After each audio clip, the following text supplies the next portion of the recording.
चमचमीत खारा वांग बनवणार आहोत। मसाला बनवताना काय करायचं, सगळ्यात अगोदर आहे ना शेंगदाणे बारीक करून घ्यायचे। शेंगदाणे आपण बारीक करून घेऊया। छान असा कूट झालेला आहे, पांढरा दिसतोय मस्त। आणि ह्या वाटीनेच आहे ना अर्धी वाटी आता हे साईडला ठेवूया आणि त्याच्यामध्ये टाकूया 1 चमचा धने आणि अर्धा चमचा जिरे। अगोदर हे बारीक करून घेऊ। धने आणि जिरे थोडेसे बारीक झालेले आहेत, असे अगोदर बारीक करून घ्यायचे।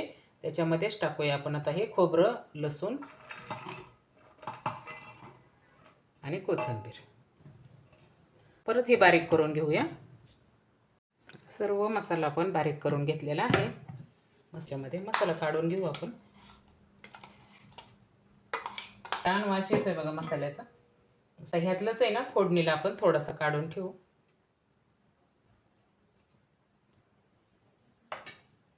थोडं करून घेतलेले शेंगदाणे टाकूया, चवीपुरतं मीठ, हळद पाव चमचा, मिक्स करून घ्यायचं हाताने। फक्त आता याच्यामध्ये किडे वगैरे आहेत का बघायचं, किती छान आहे। आता आपण याच्यामध्ये मसाला भरून घेऊया पटकन।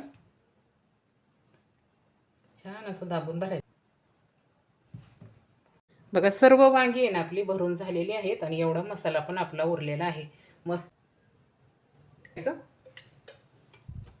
तेल गरम झाले की टाकूया मोहरी। मोहरी छान भाजून घेऊ अगोदर।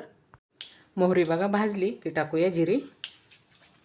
जिरी आणि मोहरी फुललेली आहे। आता टाकूया आपण हे ठेवलेलं वाटण। अर्ध वाटण आपण वांग्यांमध्ये मसाला भरून घेतलेला त्याच्यामध्ये टाकायचे आपण हे भरून घेतलेली वांगी। गॅस कमी करायचा आणि मसाला करपून पण द्यायचा नाही, परतून घेऊ। टाकायचा आहे शिल्लक राहिलेला हा मसाला पण परतून घेऊया। आपल्याला गरम पाणी टाकायचं, 1 ग्लास पाणी टाकून शिजवून घेऊया। भाजी शिजली का पाहूया। शिजलेलं कसं ओळखायचं ते असं घ्यायचं वांग आणि देठ शिजलंय का पाहायचं बघा। देठ शिजलेलं आहे म्हणजे वांग